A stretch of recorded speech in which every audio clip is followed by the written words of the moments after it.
Salmo 48, grande é o Senhor e muito digno de ser louvado. Ele diz que ele deve ser adorado no seu alto e sublime trono, no grande monte do Senhor, referindo-se ali ao Monte Sinai, onde a lei foi prorrogada. E eu queria que nós fizéssemos isso nesse momento. Quero convidar você a ficar de pé, a colocar o seu coração diante do Senhor, a pedir que Ele derrame graça. Mas eu queria que você orasse. Você sabia que o culto ao Senhor só é possível pelo Senhor? Não tem como cultuá-lo conosco. A gente precisa de ter o Espírito que nos conduz ao culto real a Ele. Então eu quero convidar você a orar nesse momento. Mas não ore sozinho, ore com quem está do seu lado aí. Queria que nós pudéssemos dar as mãos aí, dá a mão para quem está do seu lado, fecha o corredor. Nós vamos orar, colocando a nossa vida diante diante de Deus. Ora com todo mundo aí. Pega na mão de um lado, pega na mão do outro, ora junto. Vamos colocar a nossa vida diante de Deus. Glória ao teu nome, Senhor Deus. Ó Pai, nós te adoramos, Senhor. Ó Pai, nós nos prostramos diante de Ti, Senhor. Reconhecemos que somos, ó Deus, devedores desse culto a Ti. Ó Deus, somos imperfeitos e falhos, mas é tão bom saber que temos um Deus que nos ama, que nos aceita. Ó Deus, um Deus que aceita a nossa adoração, um Deus que nos transforma, que nos abençoa, que nos usa. E Pai, o nosso desejo é sermos usados por Ti. Que a Tua glória esplenda nesse lugar, Pai. Nós te amamos, nós te bendizemos. Deus, Tu és poderoso, grande. Nós contemplamos, Deus, essa realidade. Amém. De descobrirmos quem Tu és. Amém. Senhor, não somos dignos de entrar na Tua presença, mas pela dignidade do Teu Filho fomos colocados na sala do trono, diante do Rei. Amém. E com alegria e com santo temor, mas com toda intrepidez, lavados no sangue de Cristo, amém, nós nos adentramos ao aleluia, Santo dos Santos, amém, colocados ali por Ti, amém, pelo Teu amor, amém, por Tua graça. Amém. Senhor, que cada palavra dada e ministrada nesse momento seja dada a Ti e por Ti, amém, porque somente, Deus amado, por Teu Espírito é que nós podemos produzir um louvor perfeito ao Senhor. Deus, que cada palavra saia da nossa boca, vá direto ao Teu trono como reconhecimento de Tua grandeza. Amém. Nós Te exaltamos, nós Te adoramos, nós Te engrandecemos. Amém. Nós, ó Pai, nos colocamos diante de Ti como pessoas dependentes de Ti. Santo, santo, santo é o Teu nome. Santo é o Senhor. Grande é o Teu nome. Poderoso é o Teu nome. Exaltado é o Teu nome. Senhor amado, nós clamamos, Deus, em nome do Senhor Jesus, que o Senhor seja engrandecido e que por meio das nossas vozes, nós, ó Pai, realmente possamos declarar, para que todos saibam, para que o nosso coração saiba que Tu és grande, Tu és Rei, Tu és Santo, Tu és eterno, Tu és onipresente, onipotente, onisciente. O Senhor, ó Deus, é um Deus que as palavras não podem descrever. Diante de Ti nós clamamos, Abba, Pai, porque o Teu sangue, o sangue do Teu Filho, nos deu essa graça maravilhosa. Assim, que o nosso coração exalte, que as nossas palavras possam sair dos nossos lábios com toda intrepidez, com toda alegria, declarando quem Tu és. Santo, santo, santo é o Teu nome. Amém. Em nome do Senhor Jesus. Amém. Aleluia. Amém. Amém. Amém. Deus abençoe, meu irmão. firme. Vamos celebrar o Senhor, dizendo quem Ele é, como nós devemos nos portar diante dEle. Santo, santo é o teu nome, Deus. Ao Senhor toda glória e honra. Rei exaltado, Rei exaltado dos céus, eu louvarei. Rei exaltado, pra sempre exaltado seu nome,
Essas foram as palavras de um homem que se deparou com a santidade de Deus, e as suas palavras imediatas foram: Santo, Santo, Santo é o Senhor. Ai de mim. Mas por outro lado, nós também, com o perdão dado a nós e dado àquele homem, o homem chamado Isaías, a tenaz toca a sua boca, purifica a sua vida. Assim, o sangue de Cristo nos tocou e nos purificou. E por causa disso, por causa dele, nós podemos pedir perdão, pedir graça, confessar os nossos pecados. O nosso arrependimento só tem valor porque houve um preço pago. Ninguém se arrepende e nenhum arrependimento quita dívida, a não ser a dívida quitada. E assim nós podemos celebrar. E eu queria que você, com alegria, cantasse que você foi perdoado, que você foi agraciado, e também tivesse o coração animado, dizendo: Senhor, quando peco, eu confesso, e eu sei que eu sou agraciado. Vamos cantar essa canção?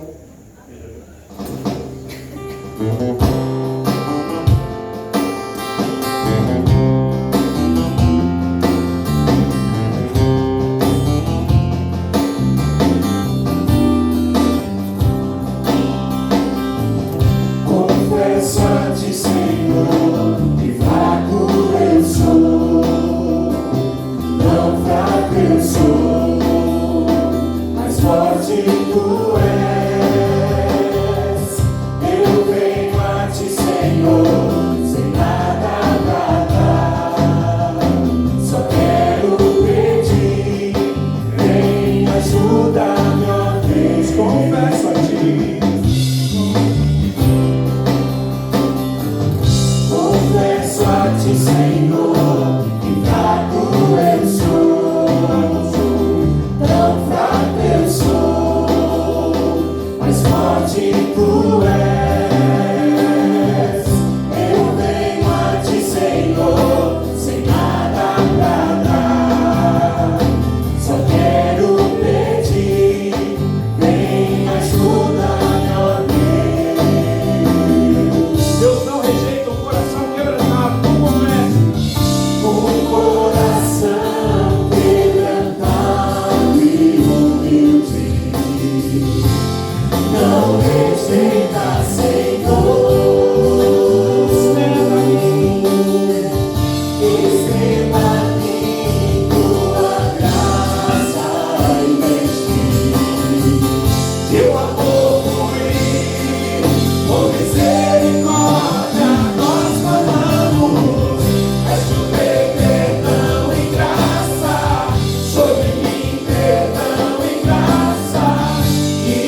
Faz chover sobre nós graça, perdão, misericórdia, Deus.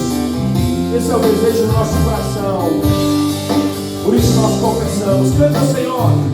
Confesso a ti, Senhor, que fraco eu sou, tão fraco eu sou, mas forte tu és. Eu venho a ti, Senhor, sem nada pra dar, só quero pedir, vem ajuda-me, ó Deus. O coração quebrantado. O coração quebrantado e humilde, não rejeita, Senhor, estenda-me tua graça em ti. Meu amor fluir, por misericórdia nós clamamos. Faz chover perdão e graça, sobre mim perdão e graça, e lava-me, Senhor, pois hoje eu preciso do teu amor. Faz chover perdão e graça, sobre mim perdão e graça, e lava-me, Senhor, pois hoje eu preciso do teu amor. Perdão e graça, Vamos cantar todo mundo mais uma vez. graça, e lava-me, Senhor, pois hoje eu preciso do teu amor. Aleluia, Deus. Nós clamamos por tua misericórdia, Senhor. Nós clamamos por tua graça e teu perdão. Em nome de Jesus. Aleluia. Quando nós somos perdoados, o nosso coração se alegra. Quando nós somos perdoados, o nosso coração revive. Quando nós somos perdoados, nós temos vida novamente. Saímos do estado de morte e agora entramos no estado de vida. Estávamos mortos e nós vivemos. Estávamos perdidos e fomos achados. Quem é achado é grato. Quem é achado agradece. Quem tem uma desgraça perdoada é grato pela desgraça perdoada. Quem tem uma dívida impagável perdoado é eternamente grato pela dívida impagável perdoada. Por isso nós temos muito que agradecer. E eu quero convidar você a cantar com o seu coração, derramando graça pedindo graça diante do Senhor. E nesse momento, com o coração grato, eu quero convidar você e desafiá-lo. Nós vamos fazer uma oferta de louvor ao Senhor, aqui pela vida do nosso irmão pastor Adoniran, pelo seu ministério. Nós vamos abençoá-lo, nós vamos abençoar a vida dele. São tantas áreas que Deus tem usado o irmão, tem abençoado, como gratidão a Deus, como gratidão pelo que você tem, pelo que Deus tem feito, inclusive pelas suas tribulações. Eu quero desafiar você a ofertar agora uma oferta específica para o seu ministério, que são muitos, né? A gente vai colocar aqui, não trouxe dinheiro, não tem problema. Hoje, graças a Deus, existe Pix. Você tem internet, faz um Pix aí, tá? Agora, que é o momento de celebração. Não tem problema, bateu um pouco, não tem problema, é gratidão. Gratidão. Fomos perdoados e nós precisamos abençoar ministérios que trazem renovo e graça à vida de tantas pessoas perdidas e que também precisam ser achadas. Eu quero convidar você, falamos sobre missões, sobre missão, uma igreja missional ontem, então eu quero convidar você, seja intencional, seja missional, oferte, mas seja generoso, com graça. E quando você terminar de celebrar, diga muito obrigado, Senhor, e deposita lá a sua oferta, seja pelo Pix ou aqui. Você pode vir aqui na caixinha do Data Show aqui, e virou nosso gasofilácio. O Pix está ali, ó, tá meio ruim aqui de ver, deixa eu ver aqui. Deixa eu ver aqui. Porque esse meu Data Show mesmo. Mas é adoniran.amei@gmail.com. Com graça nós vamos cantar. Enquanto a gente canta, eu quero que você celebre o Senhor nesse momento, tá? Amém. Mantenha aí o Pix por enquanto. Te agradeço, todo mundo conhece. Vai na voz aqui mesmo, vai manter o Pix aqui para você fazer, tá bom? Se você não estiver enxergando, pode vir aqui perto e fazer aqui.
transformação que o Senhor tem nos dado, tantas graças, ó Pai, que o Senhor tem derramado sobre nós. Senhor amado, ofertar nossas rendas não é nada diante daquilo que o Senhor tem dado, mas mais do que isso, queremos entregar a nossa vida, nosso coração, queremos nos colocar à disposição do Teu reino. Abençoe-nos, derrama sobre nós graça, derrama sobre nós paz, derrama sobre nós alegria, renovo, restauração que vem do Senhor. Nesse momento, com o coração grato, com o coração aquietado, Senhor, fala conosco, fala com o nosso coração, fala com a nossa alma, fala com a nossa mente. Que o Teu Espírito, Deus, traduza tudo aquilo que precisa ser traduzido e aplique em cada coração, em cada vida, para a honra, glória e majestade do Teu nome. Amém. Em nome de Jesus. Amém. Amém. Amém. Amém. Podem sentar, meus queridos irmãos. Irmãos, a graça e a paz, Senhor Jesus. Amém. Hoje as nossas crianças, até 7 anos, com a Geise, a Rosana e a Jordana. Geise, Jordana e Rosana lá na tenda. Com as crianças até 7 anos. Podemos seguir para lá, ouvir a palavra do Senhor.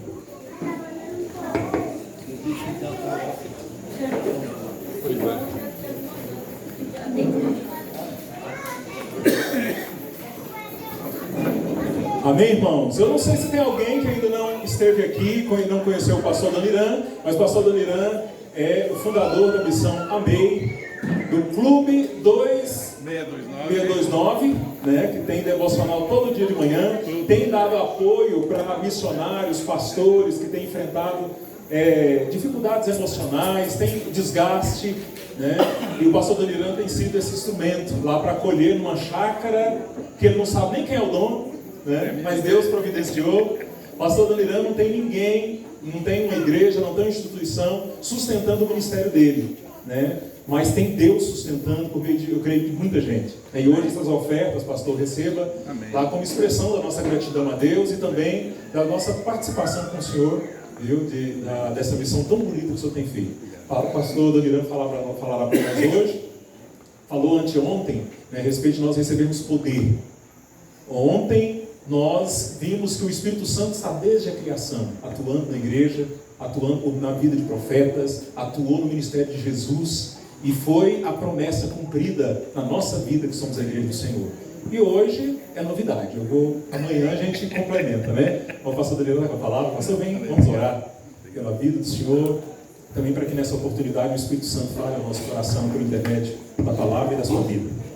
Deus, louvado seja o Senhor, ó Pai, pela vida do Teu servo, o Senhor trouxe, e mesmo, ó Pai Santo, com as preocupações, ó Deus, com a esposa, com a netinha que não está bem, visita ela lá, Pai, com a Tua graça, traz restauração sobre a vida dela, sobre a filha do pastor Doniran, Pai, que tem lutado contra a depressão, ó Pai, visita ela, Senhor, traz aquele refrigério na alma que só o Senhor pode promover, ó Deus, aquece no coração dela as Tuas ricas e grandes promessas, ó Deus, e purifica, Pai, o coração dela de toda ansiedade e preocupação. Mas, ó Deus, que a cura do Senhor possa resplandecer sobre a vida dela. Ó Deus, e nesse momento, ó Pai, ainda assim, o Teu servo está aqui com alegria, com disposição, e que o Senhor o mantenha assim, Pai, sempre confiante no Senhor e usando a vida dele, ó Pai. Que o Teu Espírito esteja agora, mais uma vez, dirigindo os pensamentos, ó Deus, dirigindo o coração dele naquilo que o Senhor tem para nós hoje, e que ele possa falar, ó Pai, e o Teu Espírito Santo possa aplicar na nossa vida. No nome santo de Jesus. Amém. Amém. Amém. Boa noite, irmãos. Graça e paz. Amém. Muito bom estar aqui. Tem sido muito gostoso. Muito obrigado pela acolhida, pelo amor, pelo carinho. Muito obrigado por todos vocês. Obrigado ao conselho mais uma vez pelo convite para estar aqui nessa Páscoa. E tem sido um tempo muito bom para mim. Eu tenho sido edificado com a vida de vocês, com os louvores, com o amor, com os planos e projetos da igreja. Eu tenho sido edificado. Eu louvo a Deus por isso. Minha netinha saiu do hospital, está em casa, viu? Então, essa boa notícia. Ela está em casa já, graças a Deus, recuperando. Eu não sei se a namorada conseguiu o apartamento para a filha lá em São Paulo, mas estamos aguardando notícias nesse sentido. Mas enquanto estávamos cantando, eu gostaria de dizer uma coisa. A casa que você mora, isso não está dentro da lição de hoje não, tá bom? A casa que você mora, o bairro que você mora, a cidade que você mora, onde você mora para a glória de Deus. Amém. A sua casa precisa ser casa de Deus. O pai, se for um homem cristão, precisa ser um sacerdote do lar. A mãe, se for uma mulher cristã, precisa ser como aquela videira frutífera que produz o delicioso vinho do amor, da graça de Deus. Os filhos precisam ser como rebentos da oliveira à roda da mesa. Mas a casa do crente é a casa de Deus. E essa igreja tem projetos, eu sei que as outras igrejas que aqui também estão, têm projetos. Nenhum projeto vai funcionar se a família não estiver no altar do Senhor. Amém.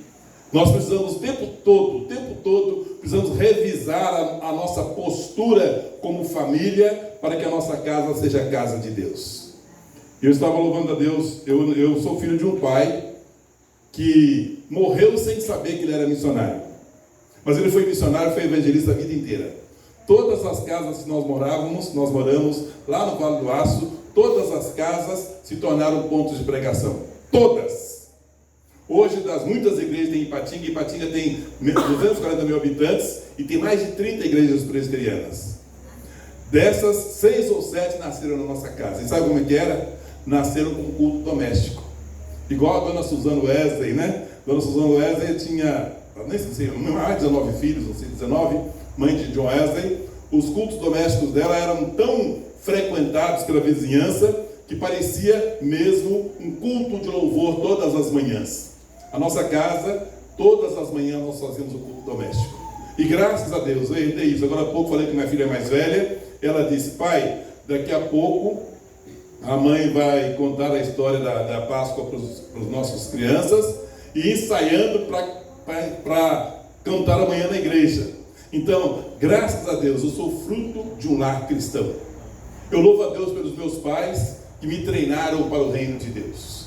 E eu quero fazer um desafio a você que é pai e que é mãe: nunca é tarde demais para que você treine os seus filhos para o reino de Deus. A Bíblia diz que uma das promessas do novo céu e nova terra, que não terão filhos para calamidade. Então, nesse acampamento de Páscoa que a família está reunida, volte para casa disposto a fazer da sua casa a casa de Deus. Sabe, para que as pessoas possam saber: ali moram os servos de Deus. A casa do meu pai era referência no bairro, a casa do seu Joaquim de Paula. Então, isso era referência. E Deus nos deu a bênção de eu e minha namorada fazermos isso também. Nossa casa, onde quer que seja, sempre foi uma casa aberta para tudo que Deus tem para nós. E nós também nos tornamos fundadores, plantadores de igreja. Plantamos em Rondônia, no Amazonas, no Acre, no Pará, e no Mato Grosso do Sul, e no Paraná. E no Paraná não foi plantação, foi revitalização. São Paulo, porque Deus treinou o nosso coração no lar. Eu aprendi muito mais na minha família do que no seminário. O seminário foi uma bênção na minha vida, mas não teria validade se eu não tivesse sido criado num lar cristão. Então eu queria desafiar a sua casa. Hoje, ao voltar para casa, reveja algumas coisas na sua casa, reveja algumas coisas na sua vida.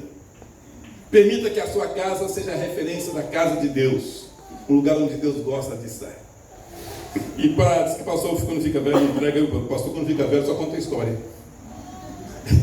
Mas eu queria complementar isso para falar sobre o nosso ministério. Gratos a Deus pela vida de vocês, por estarem conosco.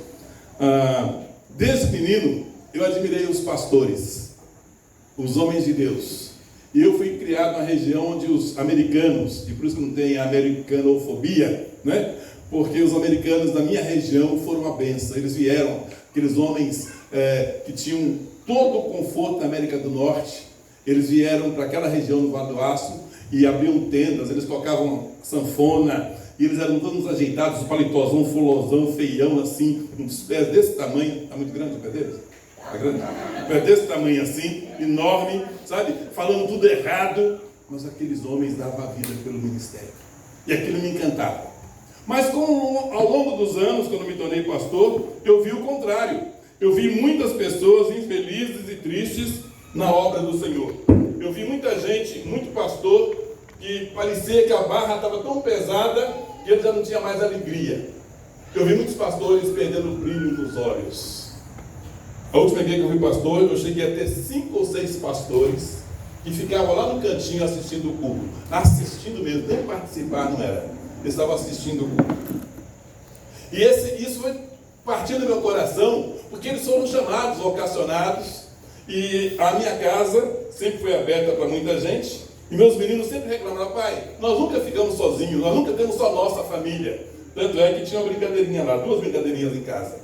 Quando não tinha ninguém para comer durante a semana, ou no final de semana, os meninos inventaram a musiquinha: só nossa família, yes, só nossa família. E eles vibravam quando não tinha ninguém, porque todos os dias tinha gente para comer em casa, todo santo dia. E final de semana muito mais. Mas esses pastores que estavam lá, que não tinham família, nós levávamos para casa na Páscoa, levávamos no Natal, levávamos no dia dos pais, dia das mães, dia do avô, dia do cachorrinho, a gente levava para casa. E eu, no meu coração, eu que nunca tive esse problema, nunca tive problema no ministério, tive muitos problemas, mas nenhum problema que me fizesse deixar o ministério, mas eu sentia a dor deles. E aí comecei a estudar sobre isso, e eu vi uma frase que marcou muito o meu coração, por isso que eu estou nesse atual ministério nosso, ministério que não é muito compreendido.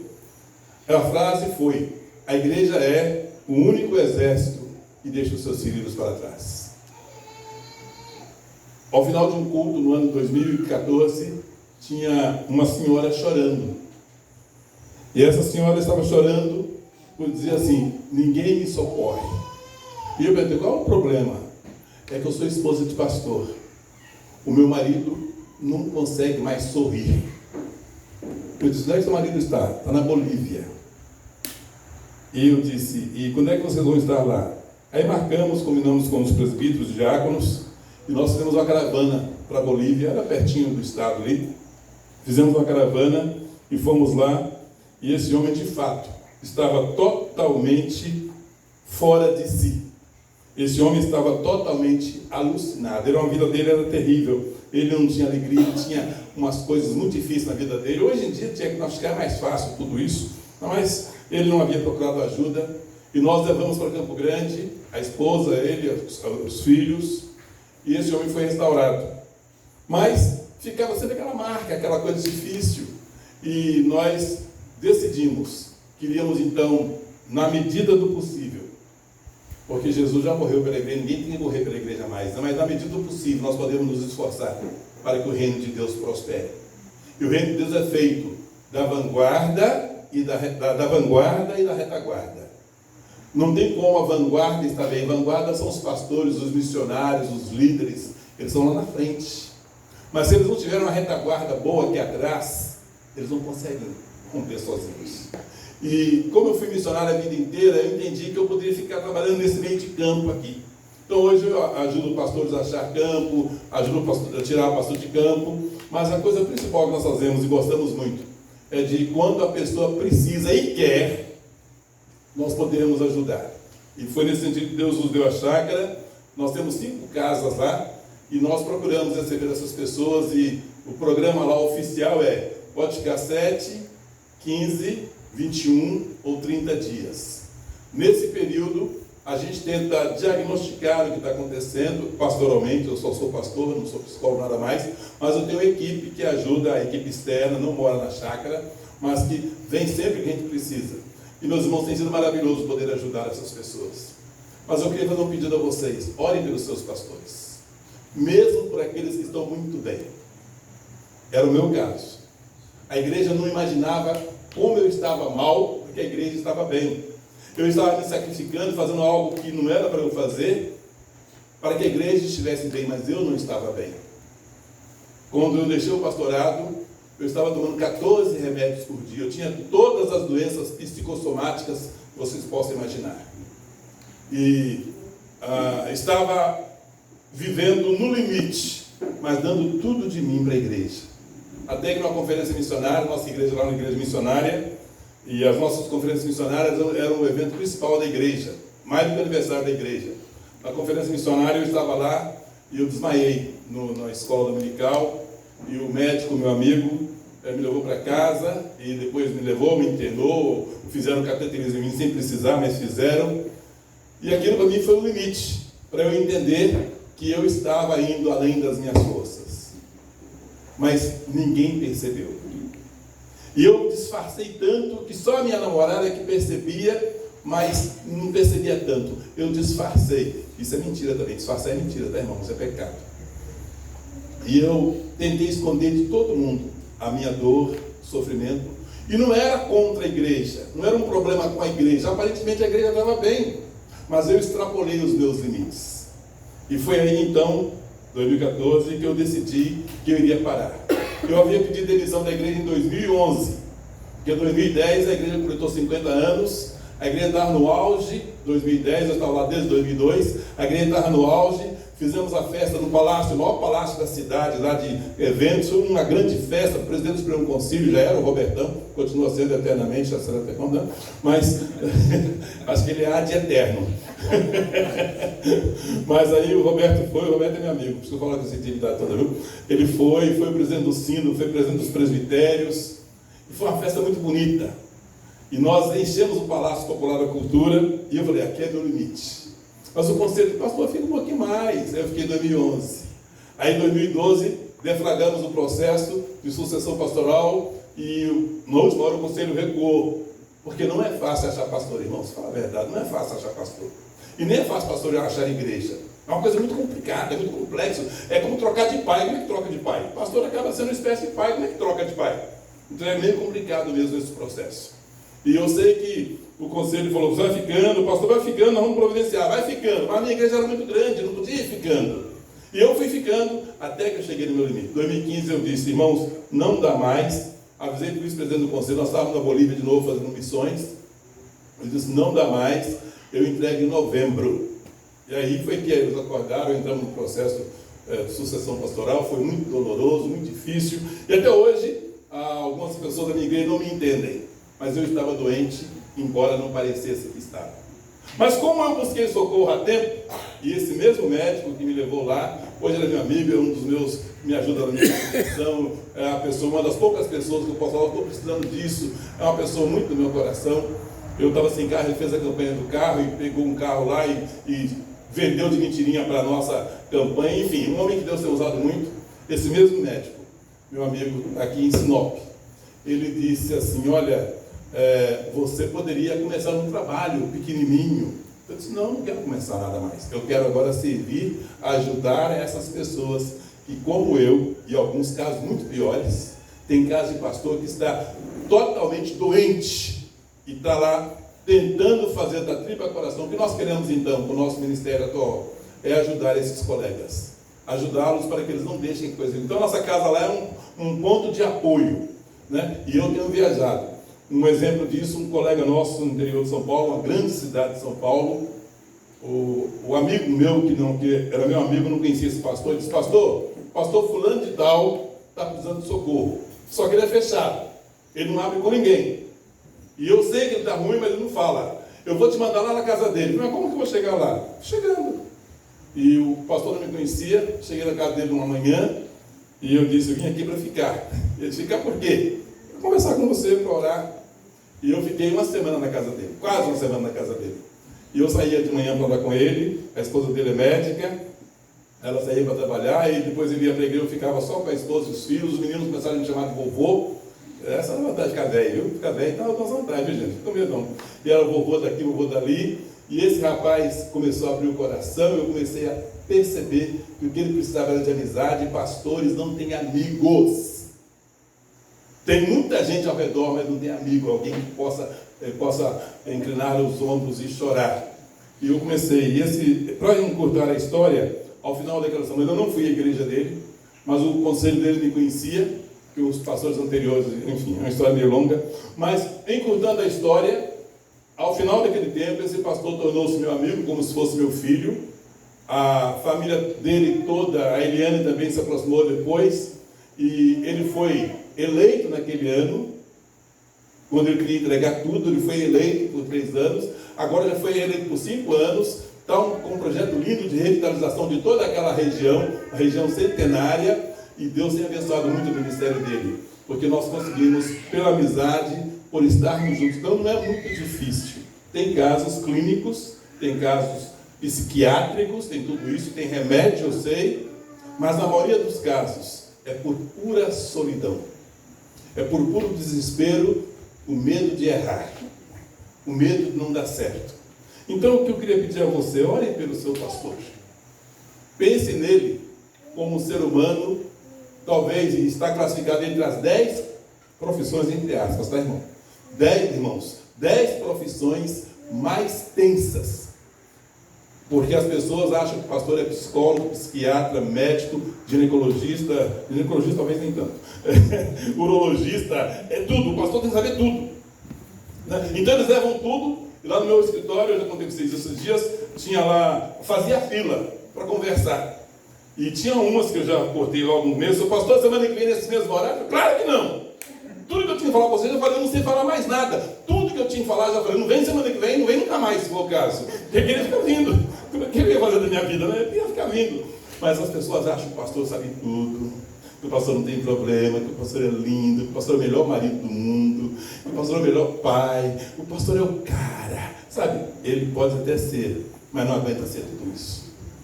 Então eu queria pedir a você, ore pelo seu pastor muito mais. Não espere e preste atenção nele. Não é para ter dó, não. Mas é para entender que a carga é pesada. Então, em 2012, eu falei, tá bom, já que eu não posso sair, já que vocês não me liberam, então, nós temos 11 presbíteros na igreja. Eu disse, vamos fazer o seguinte, então, em vez de um pastor, vamos ter 12 pastores. Mas como pastor? Ah, vocês são pastores comigo. E eles toparam o desafio, só para não me perder, né? Mas toparam o desafio, e aquele ano, 2012, até 2013, até 2014, quando eu desisti de sair, a igreja teve um crescimento extraordinário. Porque no meio da minha vulnerabilidade, o conselho entendeu que o pastor não era o faz tudo. Então, aconteceu um negócio lindo. Normalmente, quando o pastor visita, quando o presbítero visita, pergunta, quando é que vem o pastor? Como se o presbítero não pudesse visitar. Quando é que o pastor vem? E eu fiquei tão feliz, porque aconteceu um negócio lindo na minha igreja. O presbítero Djalma, isso já é uma outra história, foi meu filho na fé. Quando eu fui ser pastor lá em Campo Grande, ele era vice-presidente do conselho, mas ele foi meu filho da fé há muitos anos atrás, lá em Ponta Porã, eu nem lembrava dele mais. Preguei numa rádio uma noite lá, cantei com a minha esposa, Se Não For Amor, e eu disse, se alguém, eu falei porque todo mundo fala, né? Se alguém quer receber Jesus como Salvador, tá? Receba Jesus como Salvador. E eu falei isso, só falei para falar mesmo. E aí à noite, quando eu estava lá no culto à noite, chegou um homem pequenininho assim, com a mulher pequenininha assim, com 2 criancinhas pequenininhas assim. E aí chegou aquela turma, um homem emperticado assim, chegou, eu sou o sargento de Djalma, comandante do corpo bombeiro aqui do aeroporto. Falei, grandes coisas, seja bem-vindo, meu irmão. E o Djalma converteu no dia seguinte. Ah, tá. Aí eu não fiz apelo. Pastor Preciano não faz muito apelo, né? E terminou o culto, eu fui lá para a porta, tinha pouca gente, muito frio. Ele apertou minha mão, olhou para cima assim, muito bonito, hein, pastor? Eu falei, o que é bonito, meu irmão? O senhor me chama para aceitar Jesus, não me chama lá na frente. É para que o senhor veio? Eu vim para aqui aceitar Jesus. Então vamos lá. Aí levei lá para frente, orei com ele. E no dia seguinte, o senhor Djalma tinha um carro, parecia o carro dos Flintstones. Aquele carro que não tem fundo lá, sabe? Uma berlina velha que tinha, falou, vamos para o Paraguai evangelizar. Ponta Porã era divisa com o Paraguai, e nós evangelizamos o dia todo na segunda-feira. Ele nasceu trabalhando. Uma bênção, uma bênção. E meus irmãos, o senhor Djalma era meu presbítero. E eu fui visitar um dia, e aí chegou onde eu queria chegar, tá? Fui fazer uma visita um dia para uma senhora enferma. Cheguei todo pastor, todo querido, minha irmã. Aí eu orei com a irmã, cantei, que o Djalma não canta, né? Cantei. Quando eu terminei, ela disse, tá bom, pastor, mas quando é que o presbítero de Djalma vem me visitar? Aí eu falei, yes! Aí eu liguei para o Djalma lá, Djalma, olha, na minha visita não prestou, não, vem você fazer a sua agora, né? E isso para dizer o seguinte, presbíteros, a Bíblia diz que presbítero é pastor junto, tá? Presbítero é pastor junto. Talvez você não tenha o dom e nem o preparo para assumir no púlpito todo dia. Mas a Bíblia, Pedro fala uma coisa linda. Eu presbítero com eles. Né? Na igreja presbiteriana nós temos uma possibilidade maior do que qualquer outra igreja, quando os nossos presbíteros são bem preparados e podem não só cobrar o pastor, mas apoiar o pastor. Então eu queria dar essa palavra, talvez seja meio fora de ordem, mas eu quero dizer a vocês o seguinte, existem pastores muito feridos. As pessoas levam cargas pesadas demais para a gente. E dependendo do temperamento do sujeito, e esse é o meu caso, quando alguém adoecia na igreja, eu chegava no hospital antes do doente. Quando alguém estava morrendo, eu era capaz de chegar lá antes do cara ter que terminar de morrer. E eu era o primeiro a botar a mão para ver se ele morreu mesmo, ter certeza que ele morreu. Né? Aí eu saía com a família para providenciar toda a papelada, era um momento de tanta dor. Aí eu recepcionava as pessoas no cemitério, eu fazia tudo isso. Mas eu estava me arrebentando, eu estava me achando. Então agora que eu estou mais velho, e eu aprendi essa lição há muitos anos já, tá? Mas agora eu quero dizer a vocês, cuidem dos seus pastores, orem com eles e orem por eles. Esse meu amigo que eu estou citando aqui, não para exaltá-lo, ele foi um dos poucos membros da igreja, ele era jovem ainda. Ele é um médico que olha, ele acha muito investigado, nariz investigado. Ele era todo, é o jeito dele, ele era assim desde menino, não nasceu bebê metido, tá? Então não ficou metido que era médico, né? Ele já era metido antes. Mas aí, ele ia lá no meu escritório, ia na minha casa, pastor, eu vim aqui orar com você. Um menino. E muitos dos meus irmãos vão fazer isso comigo. Então, se você puder algum dia, sem ter que uma pauta de pedido, vá lá e diga, pastor, eu quero orar com o senhor. Eu gostaria de orar contigo. Quero orar, quero te abraçar e quero te dizer assim, conte comigo. Isso faz muita diferença. Faz muita diferença. Vamos orar? Cadê o meu assessor de violão aqui, gente? Ele hoje pediu demissão, só porque o bicho é advogado. Ah, tá ali. Então abaixe sua cabeça enquanto isso. Ore. Ore ao Senhor. Ore pelos seus pastores. Lembre-se de algum pastor que você, agora que eu estou falando, você lembra algum sintoma, alguma coisa que você poderia ter ajudado. Não fique com remorso não, mas decida ser diferente. Pastores aqui presentes, ore por vocês mesmos. Paulo dizia para o jovem Timóteo, tenha cuidado de ti e da doutrina. Primeiro de si, depois da doutrina. Nós precisamos aprender isso. Nós precisamos de ter cuidado. E nós precisamos cuidar dos nossos líderes. O autor aos Hebreus, tenho vontade de falar que é Paulo, mas vocês vão brigar comigo, então não vou falar. Mas o autor aos Hebreus, ele diz assim, velem pela vida dos seus membros, dos seus líderes, orem pelos seus líderes, cuidem deles, porque eles velam pela alma de vocês como alguém que vai prestar contas. Se nós aprendermos isso é corpo de Cristo, irmãos. Quando um sofre, todos sofrem. Quando o pastor está pregando no púlpito adoecido, a igreja adoece junto. Mesmo que não pareça, como era o meu caso. Quando a igreja está doente, o pastor faz de tudo para ajudar a curá-la. Quando o pastor adoece, quem cuida dele? Então, essa palavra hoje é para dizer o seguinte, nós somos corpo de Cristo. E nós todos estamos envolvidos no mesmo projeto de Deus. O reino de Deus. E para que isso aconteça, a sua casa tem que ser sadia. A sua casa tem que ser sadia. A sua casa tem que ser casa de Deus. Os homens têm que saber o seu papel como ministros, sacerdotes de Deus. A mulher o seu papel como serva do Senhor. E assim, nós vamos conseguir alcançar os objetivos. Vamos orar? Ore por você, ore pela sua casa, ore pelos seus pastores. Não sei se é só o seu não, pode orar pelos pastores agora. Ore para que Deus cure esses homens e mulheres, missionárias, missionários. Vamos ter um tempo de oração.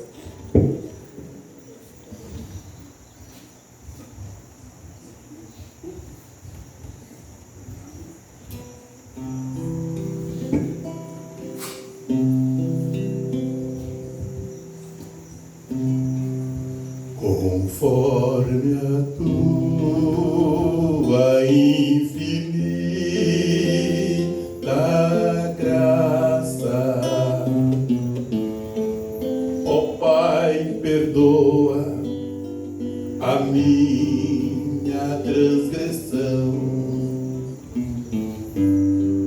faz-me sentir mais uma vez a graça e dá-me tua paz ao coração.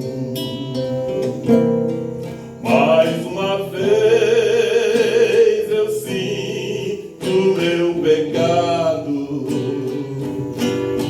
que é contra ti, ó Pai de amor. Minha alma pede a tua alegria, renova em mim o teu amor, ó meu Senhor. Meu coração a ti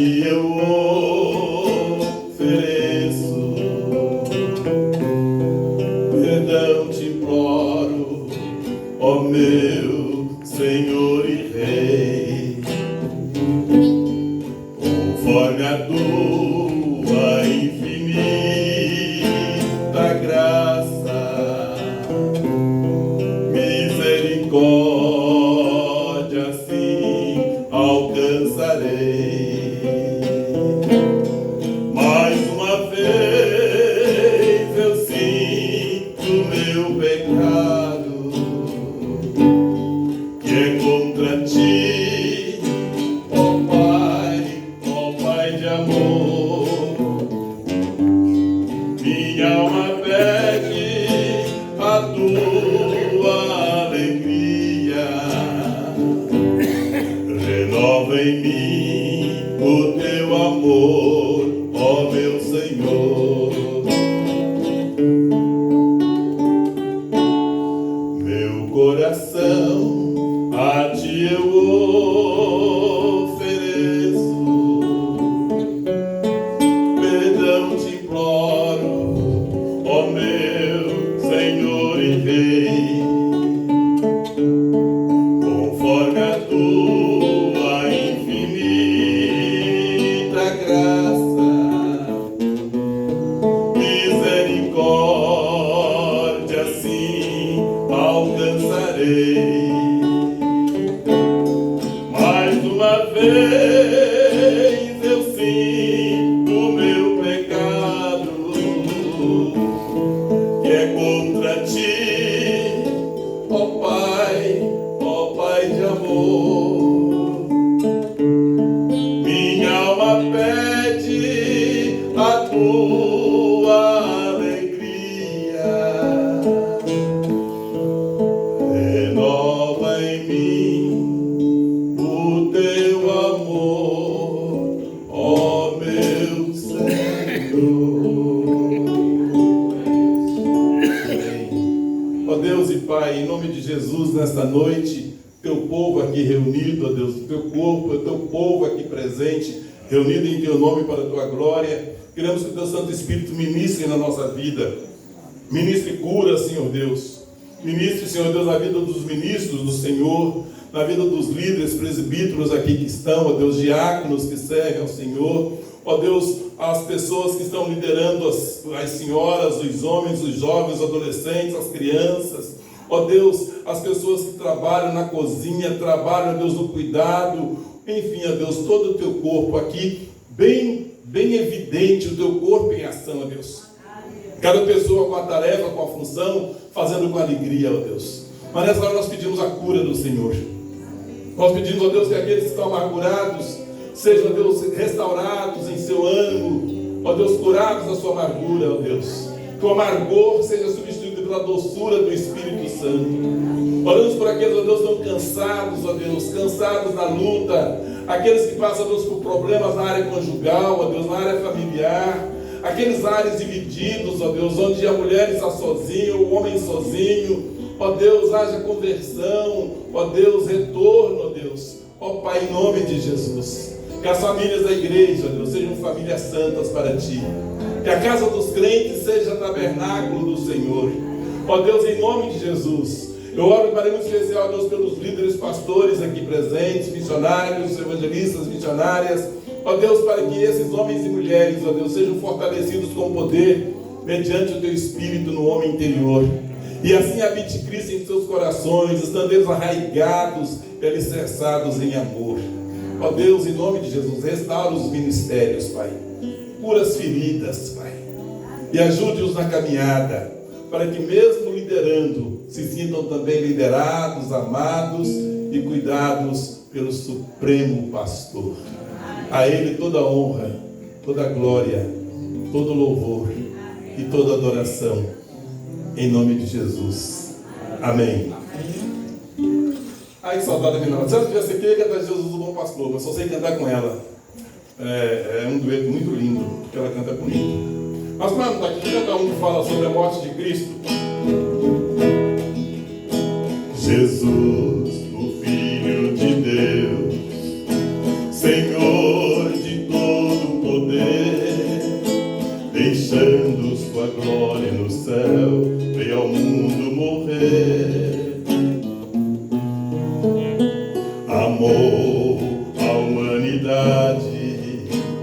não quis compreender, foi preso pregando a verdade sem se defender, levado a um tribunal por Pilatos, foi julgado. Eis a sentença final, Jesus foi condenado,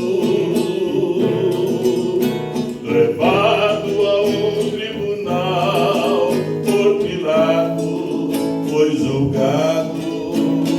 Eis a sentença final, Jesus foi condenado. Segue em silêncio o caminho que ao Calvário conduz, vai esquecido e sozinho o amado Jesus. Chegando naquele monte, levando lenho pesado, suas vestes ali deixando, foi crucificado, levado a um tribunal por Pilatos, foi julgado. Eis a sentença final, Jesus foi condenado,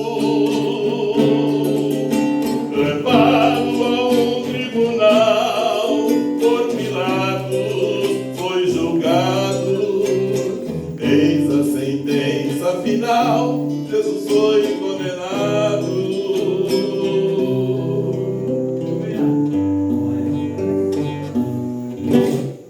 Amém.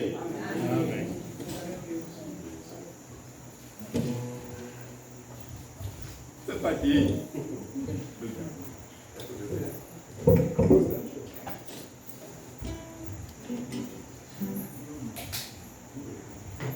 Vamos ao nosso texto básico? Onde é que nós paramos? Vamos lá? Eu pego.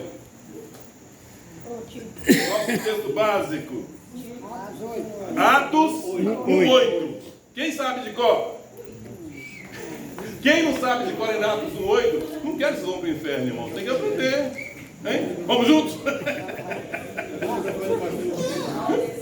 Atos 1:8. Pô, perdão. Muito obrigado. Mas recebereis poder ao descer sobre vós o Espírito Santo, e sereis minhas testemunhas, tanto em Jerusalém, como em toda a Judéia e Samaria, e até aos confins da terra. Não quero fazer competição aqui não, mas vamos só as mulheres? Vamos só, vamos só as mulheres, vamos lá. Mas recebereis poder ao descer sobre vós o Espírito Santo, e sereis minhas testemunhas, tanto em Jerusalém, como em toda a Judéia e Samaria, e até aos confins da terra. Varões, Mas recebereis poder ao descer sobre vós o Espírito Santo, e sereis minhas testemunhas, tanto em Jerusalém, como em toda a Judéia e Samaria, e até os confins da terra. muito bem. Esse versículo é o versículo usado em toda a conferência missionária. Quando se fala em missões, naturalmente se fala em Atos 1:8. Amanhã de manhã, no encerramento, eu quero, a partir de Atos 1:8, caminhar até Atos 11:26, para a gente mostrar como age uma igreja missionária, tá bom? Então amanhã nós vamos fazer fechamento, mas hoje eu quero ver se a gente encerra. Nós vimos até agora a capacitação, na expressão recebereis poder. Nós vimos quem é o capacitador, que é o Espírito Santo. A capacitação é a transformação, só possível pela ação do Espírito Santo. E agora hoje nós vamos ver o objetivo da transformação. Está bem claro no texto. Recebereis poder ao descer sobre vós o Espírito Santo, para quê? Para que sejam minhas testemunhas. Então o objetivo está bem claro. Aliás, quando a gente olha para a Bíblia, quando ela dá uma ordem, tem uma promessa.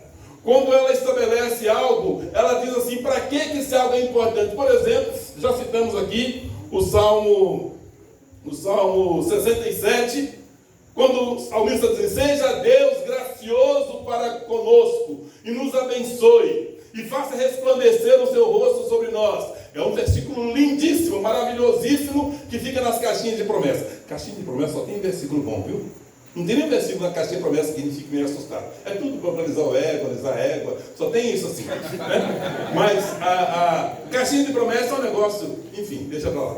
Mas na caixinha de promessa tem esse versículo: seja Deus gracioso para conosco e nos abençoe. Só que na caixinha de promessa não tem o versículo 2. Diz assim: para que se conheça na terra o teu caminho, em toda a terra o teu caminho e em todas as nações. Quando Deus nos abençoa, é para nós abençoarmos alguém.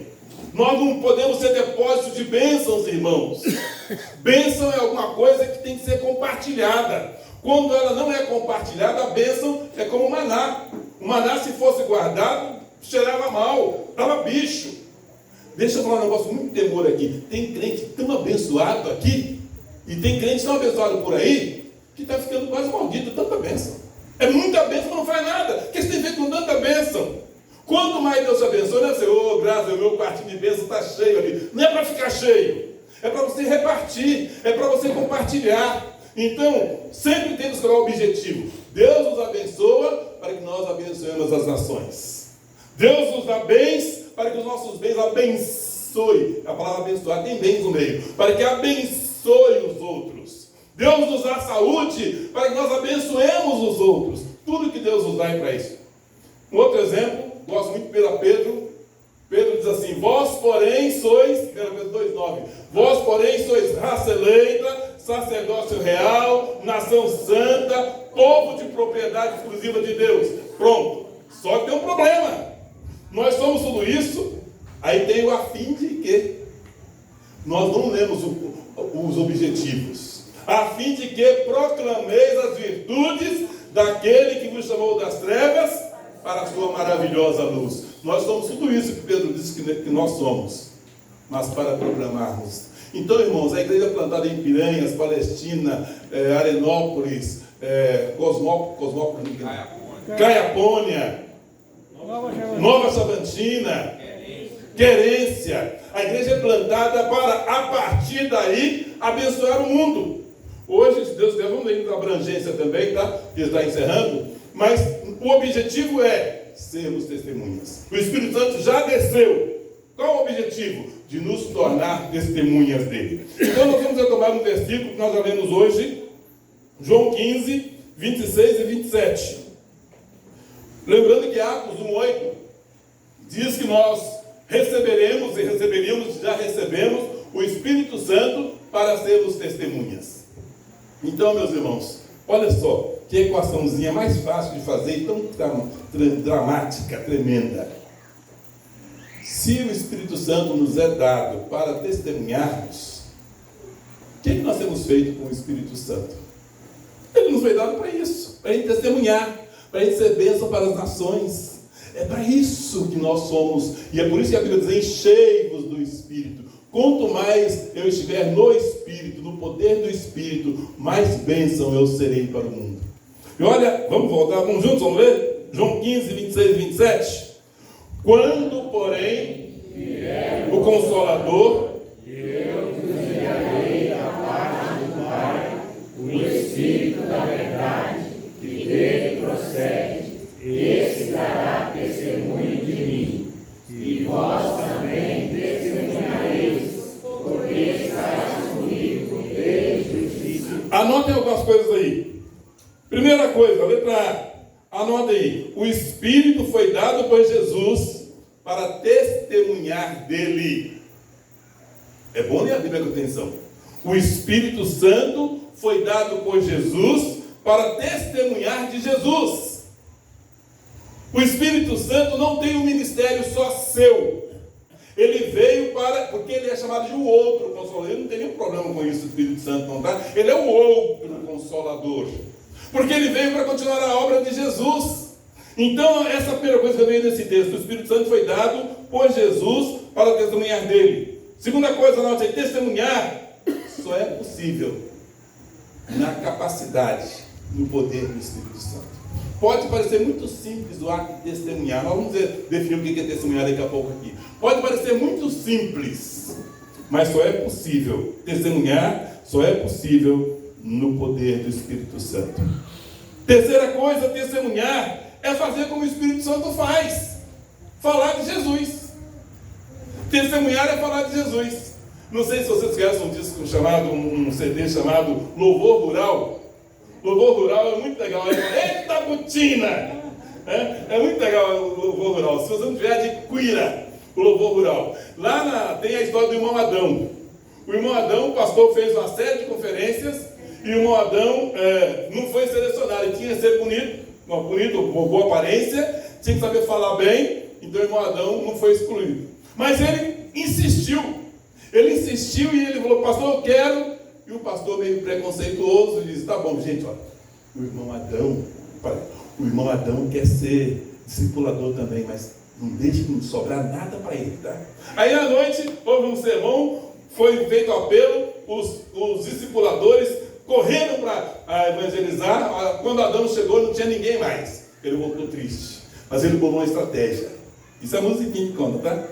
O irmão Adão, ele bolou uma estratégia, disse: olha, domingo que vem, quando o pastor fizer apelo, eu vou correr pela frente, na frente de todo mundo. E domingo seguinte, o pastor fez o apelo, era uma campanha evangelística. O irmão Adão correu e agarrou no primeiro que aceitou Jesus. Aceitou, não, que recebeu, que, enfim. Agarrou no primeiro. E começou a lascar o evangelho, e falar que era para conversar, discipular. E quando o pastor e os discipuladores viram que o irmão Adão estava conversando, era o doutor mais importante da cidade. E o irmão Adão estava lá, até babando, tanto falava. E o pastor lascou-se. Não vai dar certo. Mas, para surpresa de todo mundo, no domingo seguinte, aquele doutor voltou. E o pastor, muito vaidoso: ô doutor, o senhor voltou, né? Que coisa boa, o senhor veio. Então, afinal, a mensagem tocou. Não foi a mensagem, não. Foi o irmão Adão. O irmão Adão me falou de Jesus. O irmão Adão me explicou o que Jesus é. O irmão Adão teve paciência comigo. Ele só falou de Jesus para mim. O irmão Adão não tinha cultura, mas tinha Jesus. Amém. Sabe, irmãos, nós não temos que ficar preocupados em testemunhar. Não é bicho de 7 cabeças. O Espírito Santo nos ensina aqui. O Espírito Santo dará testemunho de mim. Então, testemunhar é fazer como o Espírito Santo faz. Testemunhar de Jesus. Quarta coisa, letra D. Testemunhar é só viver aquilo que a gente vive com Cristo. Quando ele fala aqui: estás comigo desde o princípio, nós estamos com Cristo. Nós vivemos. Testemunhar é viver aquilo que nós vivemos com Cristo. Testemunhar é repercutir a nossa própria relação com Jesus. Eu tenho alguns casos de evangelização que Deus me deu a bênção de fazer, muito estranho, com um abraço, com um toque, com uma palavra, ou às vezes uma coisa que eu nem esperava, e Deus usou aquilo. E eu fui parar agora, e eu fiquei tão encantado que há 40 anos atrás, é bom ficar velho, viu? Há 40 anos atrás, eu e a namorada novinha fomos para o Pará, a Transamazônica. Demoramos 5 dias de Goiânia até lá, numa empresa, Deus tem misericórdia de nós, só de falar isso, Trans Brasil Viana. Deus tem misericórdia, só de falar isso. 5 dias de viagem. Né? E estava todo mundo fedendo no ônibus. Quando chegou lá perto de Altamira, tinha o rio Xingu, e eu, novinho ainda, eu falei: gente, dá licença aqui, eu sou a Dona Irã, tá? Vamos ver o seguinte: ninguém aguenta mais fedor. Cara, mulher para lá do ônibus, homem do lado de cá, o motorista enfia o ônibus aqui mais dentro da água, aqui um pouquinho, e vamos organizar um banho coletivo lá. Não estava dando mais. Tínhamos caras atolados, e todo mundo estava de bota de barro, né? Enfim, eu não sei porque eu estou contando essa história. Ah, sim, lembrei. 40 anos depois eu voltei lá, e gente, ficamos só um ano em Altamira, só um ano. E nós ficamos encantados com quantos frutos que tinha lá que nós nem imaginávamos. Nem imaginávamos. Tinha um rapaz lá, que na época estava bom, eu não sei se ele levou uma pancada, ou 2 ou 10, sei que ele ficou todo estroncado, todo esquisitão, e ele não podia mais falar, mas quando ele soube nossa lei, chegou lá e ficava todo rindo assim, e aí contaram a história dele para nós. E naquele dia na praça, um culto na praça que fizemos, que só houve uma pessoa que aceitou, ninguém nem tinha prestado atenção, aquele rapaz aceitou naquele dia, ele foi para casa, evangelizou a manhã todinha, e foi uma revolução na casa dele. Meus irmãos, não é difícil fazer a obra de Deus quando o Espírito Santo age em nós. Por isso que o crente tem que ao tempo todo: Senhor, eu preciso do teu Santo Espírito. Senhor, eu quero ser cheio.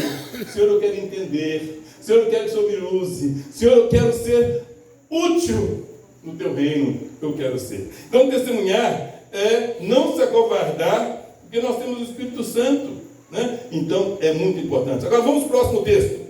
Romanos 8. Nós estamos falando o que é testemunhar, tá? Já vimos em João. Agora, Romanos 8, 14 a 17. O que é testemunhar com base em Romanos 8, 14 a 17? Você já achou aí, querido? Romanos 8, 14. Vamos ler juntos? Pois todos os que são guiados pelo Espírito de Deus são filhos de Deus. Porque não recebeis o Espírito da escravidão para viver outra vez atemorizados, mas recebeis o Espírito da adoção, baseado no qual clamamos Pai. Espírito testifica com nosso Espírito que somos filhos de Deus.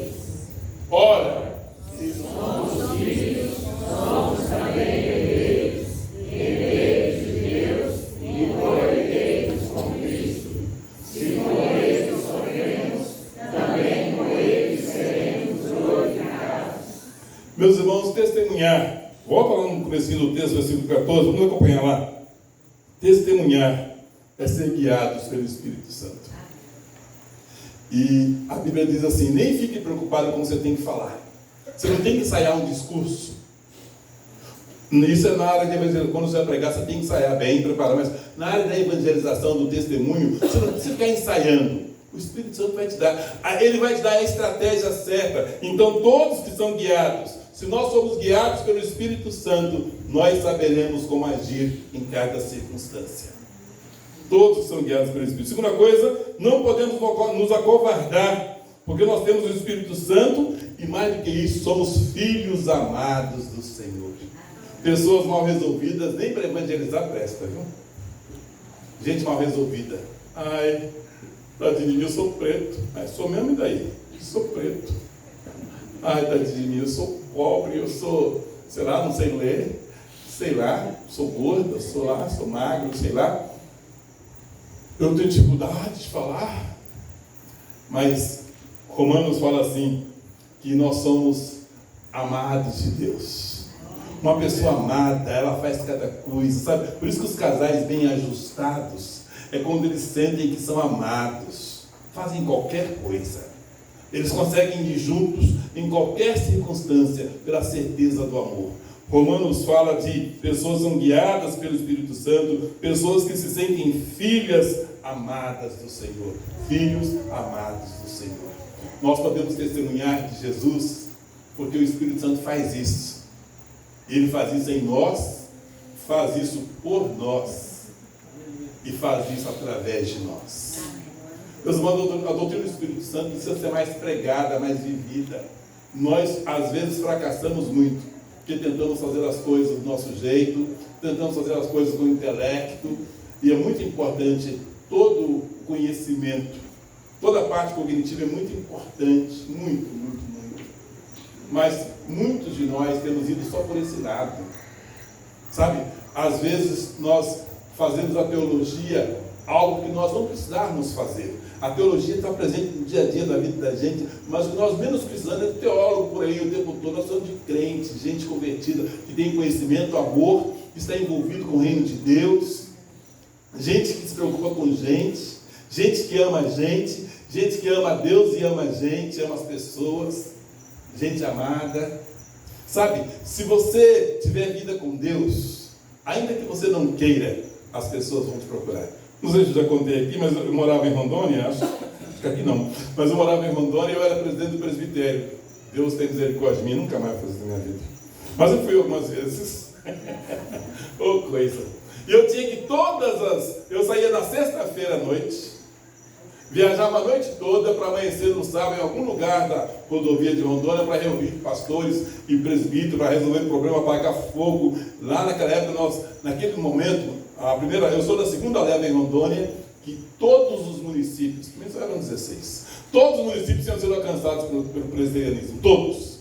Então nós viajávamos para atender e eram muitos problemas. Então, como a minha igreja, naquela época eu tinha setor 9, setor 5, tinha Alto Paraíso, tinha Davados Pastorais em Costa Marques, enfim, era um monte de coisa para fazer. Então, quando eu entrava no ônibus, quando eu ônibusava, que não embarcava, né? Quando eu ônibusava, eu queria ficar tranquilo. E eu escolhia a cadeira lá de trás, a última cadeira. Aliás, eu escolhi de novo agora, a última cadeira para voltar, porque eu gosto de ficar lá, mesmo que o banheiro feda um pouquinho, mas lá na última cadeira. Mas naquela época eu fazia isso por quê? Eu fiz agora, que pode ser que eu tenha que fazer o meu programa 6h29, lá chegando em Campo Grande, se tiver internet. Por isso que eu fiz agora. Mas eu fazia lá, porque eu queria ficar lá atrás sem falar com ninguém, sem ver ninguém, sem ter que ser pastor. Só queria ser um pobre negro cansado. E aí eu escolhi lá atrás, eu entrava assim, sem falar boa noite para ninguém, embora não era da minha natureza, mas eu queria ficar, eu ia bem quietinho assim, me esgueirando pelo corredor, eu deitava lá, estendia as minhas negras pernas no banco lá, aquele banheiro fedido que ninguém queria ir, naquela época eu podia fumar no ônibus, era horrível, mas eu ficava lá tranquilo, entre aspas, né? Mas de repente, meus irmãos, saía um miserável, uma miserável lá de trás, e vinha assim, bem onde eu estava, e disse: moço, posso sentar aí? Não podia proibir, né? Fazia uma cara muito feia, mas no escuro ninguém via. Fazia uma cara muito feia, e diz assim: fazer o quê, né? Senta. Mas eu sentava e ficava meio de ladinho assim, para nem olhar para a cara de quem estava lá. Homem ou mulher, nem olhar. De repente: moço, o senhor é crente, né?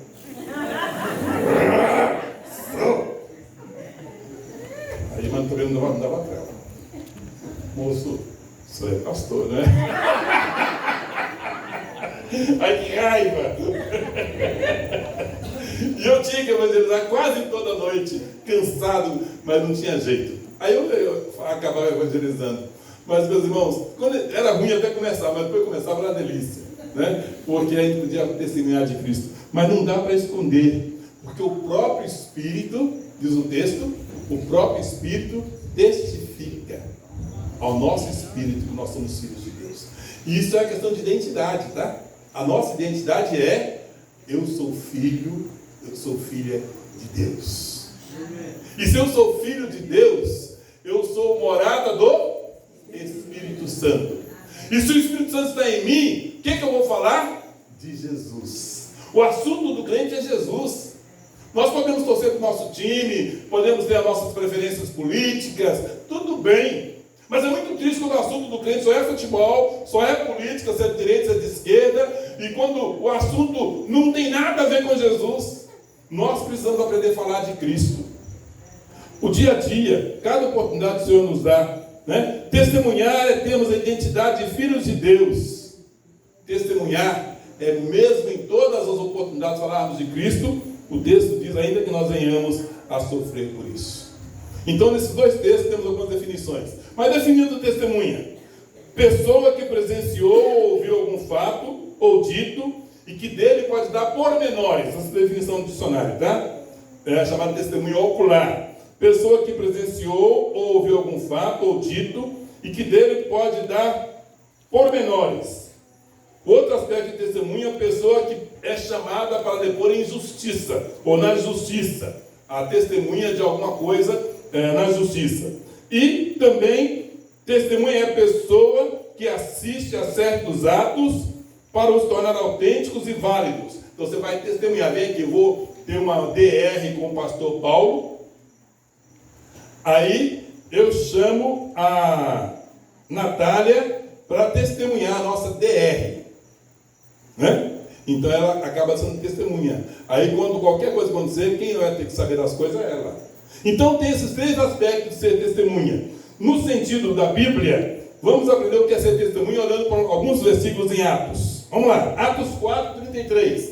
Lembra que os discípulos do Senhor Jesus, quando o Senhor Jesus foi embora, disse: eu vou mandar o Espírito Santo para vocês testemunharem. Qual é o objetivo do Espírito Santo na vida da gente?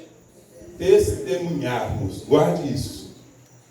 O objetivo do Espírito Santo na vida da gente é fazer a gente testemunhar. testemunha.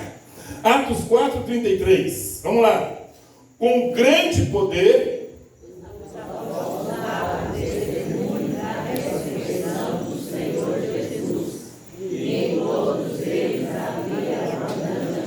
Que coisa linda. Os apóstolos não sabiam. Lembra que eles eram covardes, que eles fugiram na hora da cruz? Só ficou lá João e as Marias. Os outros todos deram no pé, eles eram muito covardes. Mas agora, depois do Espírito Santo, com grande poder, eles davam testemunho da ressurreição, porque eles viram o fato. Eles presenciaram. Então eles davam testemunho de alguma coisa que eles tinham visto, ouvido e participado. Isso é ser testemunha. Jesus me lavou, me tirou. Eu gosto muito da história do chinês. O chinês narrou a conversão dele assim. Eu estava andando, não sei falar igual chinês, não estou falando mal mesmo. Estava andando e de repente eu caí no poço. Lá no fundo do poço. Aí passou uma pessoa da minha religião, do hinduísmo, o que chinês é? Do budismo. Você é chinês? Não sabe. Passou alguém do budismo e olhou assim e disse: olha, próxima vez que você estiver andando, presta atenção para não cair no buraco, tá bom? Foi embora. Aí passou um outro, me ajuda outra religião, já que você é tão bom nisso aí. Depois do budismo, o que tem lá na Ásia? O hinduísmo. Passou um sacerdote do hinduísmo e disse assim: ei, você caiu no buraco, né? Vamos fazer o seguinte, estou aqui pensando. Se você subir até a metade, aí eu te pego aí na metade. Então você tem que ver o seu pato, vem até a metade. E foi embora, porque o cara não conseguia subir. Aí o chinês narra assim, aí passou o Cristo. E me viu lá no fundo do poço. E ele foi descendo, descendo, descendo, descendo, até chegar no fundo do poço. E ele me tomou nos seus braços. E veio subindo comigo, subindo, subindo, subindo, subindo, subindo. Até me colocar aqui a salvo. Por isso que eu amo Jesus. Ele me salvou. Ele me tirou do fundo do poço. Meus irmãos, falar de Cristo é falar disso. É falar do Cristo que nos socorreu, que atentou para a nossa baixeza, como diz Maria na sua oração, para o Cristo que nos tomou em seus braços. É isso que é testemunhar, é vibrar com o que Cristo fez.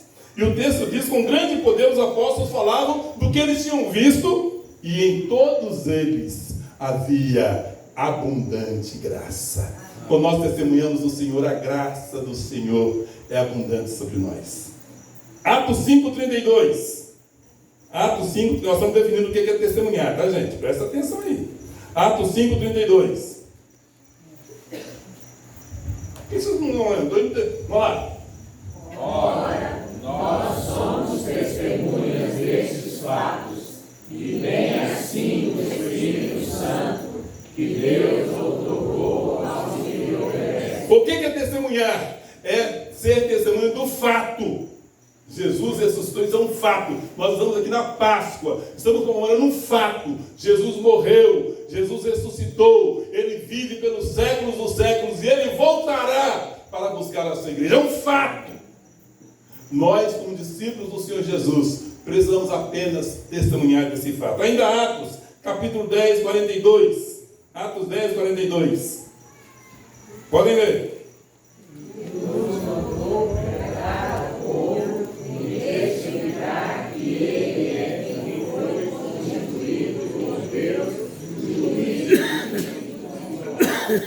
Ele mandou a gente pregar ao povo e testemunhar que ele foi constituído juiz de vivos e de mortos. Isso é testemunhar, irmãos. Que novidade é nisso?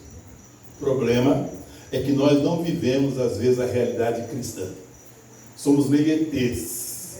A gente vai à igreja, ouve o sermão, a gente lê a Bíblia de vez em quando não dá vontade, faz uma oraçãozinha lá de vez em quando, mas nós estamos investindo no nosso relacionamento com Jesus, com o Espírito Santo, essa intimidade com o Espírito Santo. E agora, o que eu faço, Senhor?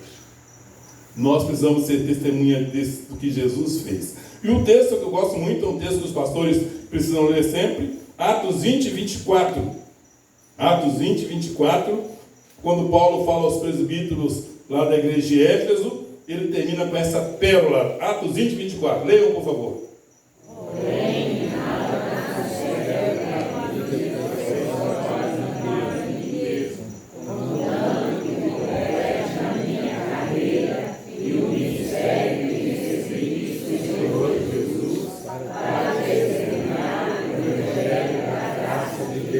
A vida não era preciosa para ele mesmo, desde que ele, diz o texto, desde que ele pudesse completar o ministério que o Senhor confiou, que era de testemunhar da graça, testemunhar da graça, do Evangelho da Graça. Esse é o nosso papel, testemunhar do Evangelho da Graça. Falar, olha, Deus fez comigo, Deus fez comigo. É maravilhoso isso. Nesse sentido, meus irmãos, o papel então dos transformados é apresentar o Evangelho. O que é o Evangelho? Cristo, nada menos que Cristo e nada além de Cristo. Esse é o nosso papel. Nós somos transformados para podermos apresentar ao mundo a nossa própria vida transformada por Cristo e falar de Cristo, e testemunhar de Cristo. É para isso que nós somos transformados. O apóstolo Paulo, quando ele chegou em Corinto, e esse negócio de corintiano é complicado, sempre foi, viu? Ele diz assim: eu decidi nada saber entre vocês, que eles iam fazer fuxico lá do Apolo, do não sei de quem lá. Eu decidi nada saber entre vós, a não ser Cristo e este crucificado. Há um texto que nós precisamos ler na Páscoa, é bom, 1 Coríntios, irmão, sabe que você consegue achar 1 Coríntios aí? 1 Coríntios 15, versículos 1 a 4, sabe o que é testemunhar? É falar da Páscoa, é falar do sacrifício de Cristo, é falar do que Cristo fez. Olha o que Paulo diz aí, 1 Coríntios 15, de 1 a 4, vamos ler? Irmãos, venho lembrar-vos do Evangelho que vos anunciei. Presta atenção nessa expressão. Venho lembrar-vos o Evangelho que vos anunciei. Vamos lá. O qual recebestes e no qual ainda perseverais. Por ele também sois salvos, se retiverdes a palavra, tal como vou-la preguei, a menos que tenhais crido em vão. Antes de tudo vos entreguei. Aqui é o Evangelho, tá? Antes de tudo vos entreguei, o que também recebi.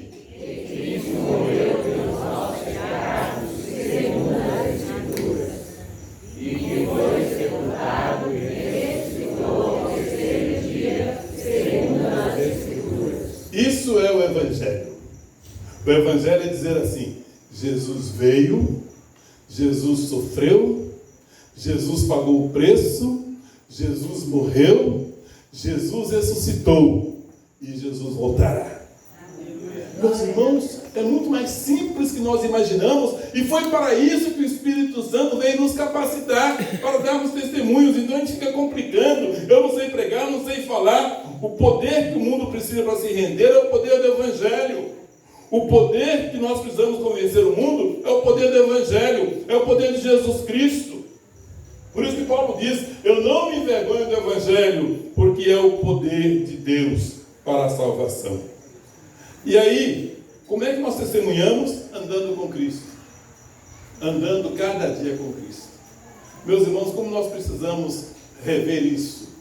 A gente às vezes faz projeto na vida da gente, o que eu vou comprar, o que eu vou fazer, o que eu vou ter, o que eu vou ser, mas nós não podemos nos esquecer, precisamos andar com Cristo, andar com Jesus, curtir o relacionamento com Cristo a cada dia, a cada dia. Aqui tem um texto que eu vou deixar para amanhã, mas só para a gente concluir então, somos testemunhas, anotem isso aí para vocês poderem depois refletir um pouco menos. Somos testemunhas de Jesus Cristo quando vivemos de modo a refletir os seus ensinamentos. Vou repetir. Nós somos testemunhas de Jesus quando nós vivemos de tal forma que reflita os ensinamentos de Cristo. Nesse sentido, irmãos, embora a nossa igreja não pregue uso de costume, nem vamos pregar, mas a nossa aparência, o nosso modo de agir, o nosso modo de falar e até o nosso pensamento precisam ser reflexo de Jesus na vida da gente. Eu vou comprar essa roupa para a glória de Jesus. Eu vou usar ou não usar tal coisa para a glória de Jesus. Aliás, eu me lembro de uma história dramática, eu nunca mais fiz isso, fiz só uma vez, tá? Mas eu cheguei na casa do irmão, lá na Amazonas, lá na Santa Terezinha, Amazonas. O irmão estava lá no meio do mato, pitando, fumando. Mas aí quando eu cheguei, ele tentou pegar o cachimbo e esconder, mas o cachimbo, a gente não deu prazo de apagar, o cachimbo estava aqui. Meu irmão, eu sei se está com o cachimbo aí, está tudo bem. Tudo bem, ninguém aqui para te dar bronca de cachimbo, não pode estar à vontade. O problema é seu, o pulmão é seu, então tudo bem. Mas pastor, ele começou a dar justificativa e tal, aí ele começou a dar uma de crente, aí ele citou, meu pastor, quem faz tudo para a glória de Deus, né? Meu irmão, tá certo. Então faz o seguinte, amanhã quando você vier pitar escondido aqui, você quando você for pegar o seu fumo e picar fumo, né? Você vai repetir para você mesmo, estou picando esse fuminho aqui para a glória de Deus. Vou botando esse cachimbinho aqui, escondido da minha mulher, escondido do meu pastor, da minha igreja, vou fazer tudo isso aqui para a glória de Deus. Aí, já que ele espiritualizou, vamos espiritualizar, né? E eu fui embora, uma lição esquisita, nunca dei mais lição dos outros, nem vou dar. Mas alguns dias depois, o irmão fulano de tal chegou na nossa casa, ele disse, pastor, parei de pitar. Opa, que legal! Por que você parou? Enjoou? Não, pastor, eu fui fazer aquilo que o senhor falou, não deu certo, não. Deu ruim, pastor. Eu ia escondido lá que minha mulher não queria que eu pitasse. O senhor não queria que eu pitasse. Meu filho não queria que eu pitasse. Ninguém queria que eu pitasse, eu pitava. Mas aí eu fui escondido lá. E aí na hora que eu peguei o saquinho do fumo, que eu comecei a pegar o canivete, e eu disse assim, o pastor disse que é tudo para a glória de Deus. Então eu vou tentar fazer isso aqui. E ele que começou a picar o fumo lá, e assim. E aí foi dando para ele uma vergonha dele mesmo. Uma vergonha. E ele disse, nunca mais quero essa porcaria. Ele enterrou o cachimbo. Ele enterrou o cachimbo com o resto do fumo tudo. Né? E aí nunca mais pitou. Mas, irmãos, nosso estilo de vida precisa refletir o que nós cremos. Eu não posso falar que eu creio em Jesus e viver baseado nas coisas do mundo, nas coisas do diabo, para dizer bem claro. Eu não posso. Se eu creio em Jesus, a minha vida tem que estar pautada no ensino de Jesus. Simples assim. Então, nós precisamos olhar para Cristo, precisamos testemunhar de Cristo e viver de forma que Cristo seja honrado e seja glorificado. Segunda coisa, quando somos testemunhas de Jesus, nós precisamos falar para os outros a respeito dele. Quando uma mulher encontra com outra mulher, normalmente conversa dos filhos, às vezes do marido, mas mais dos filhos, né? É um assunto recorrente. Quando um cristão encontra com outro, ou vai em qualquer lugar, precisa falar de Jesus. Uma boa forma de fazer isso é você ter um folhetinho bem evangelístico sempre no seu bolso, tá? Você poder, assim, distribuir à vontade. Vai haver algumas oportunidades, mas se você não tiver, entrega pelo menos um folheto, tá? É muito importante.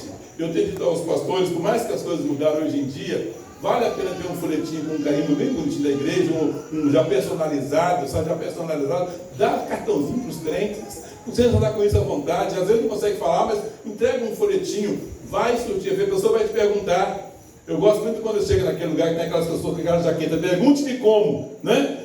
Nós vamos dar com esse negócio desse, pergunte-me como ser feliz, pergunte-me como andar com Jesus, pergunte-me como. Nós precisamos disso. Testemunhar é quando nós vivemos em perspectiva de glorificar Jesus o tempo todo. A nossa perspectiva, o nosso desejo é glorificar Jesus, tá? Nós somos testemunhas de Jesus quando nós prestamos testemunho às pessoas e as ajudamos a seguir a Jesus. Então nós temos o objetivo aqui, sermos testemunhas do Senhor Jesus. E para encerrar, volta lá em Atos 1:8, para encerrar. Já está, não precisa voltar. Você está muito esperto, menino. Agora nós temos as áreas de abrangência. Aqui vou ser rápido, tá? Áreas de abrangência. Lembra que o texto ali não está colocando em ordem sequente, não está colocando em ordem de crescimento, de importância. Quais são as áreas que a igreja deve abranger? Tanto em. Então, o Espírito Santo, de maneira tão sábia, não colocou primeiro em Jerusalém. Começa o texto tanto em, qual é a ideia aqui? A ideia de simultaneidade. Ao mesmo tempo que Jerusalém, Judeia. Ao mesmo tempo que Judeia, Samaria. Ao mesmo tempo que Samaria, até os confins da terra. Então, qual é o papel da igreja? A igreja, como Jesus, é luz do mundo. A igreja deve ser luz do mundo, e luz do mundo, e luz para o mundo. Então a igreja é plantada em Piranhas, para ser bênção em toda a região aqui, ou em Piranhas aqui, e em toda a região, aqui oeste, né? Toda a região oeste do estado, para ser bênção em todo o estado de Goiás, para ser bênção em todo o Brasil, e para ser bênção para o mundo. Por isso, quando eu treino conselhos missionários, eu treino o seguinte: quando a igreja puder investir em missões, deve investir em evangelistas locais, deve apoiar algum missionário que trabalha em alguma região mais difícil que o estado de Goiás, descubra onde é que está uma região bem difícil, ajude, deve ajudar algum missionário que trabalha entre os índios ou um trabalho transcultural no Brasil, e deve ajudar alguém que está lá na China, na Índia, na África, um lugar mais distante, na Ásia, na Oceania. Então, essa ideia, ao mesmo tempo que Jerusalém, Judéia, Samaria e até os confins da terra. O irmão Tomás, é uma ilustração que eu gosto muito. O irmão Tomás, ele era um sapateiro, e ele era um sapateiro muito bem sucedido. E ele batia nos seus sapatos lá enquanto estava consertando, sempre cantando, tinha muita gente sempre, ele estava sempre falando de Cristo.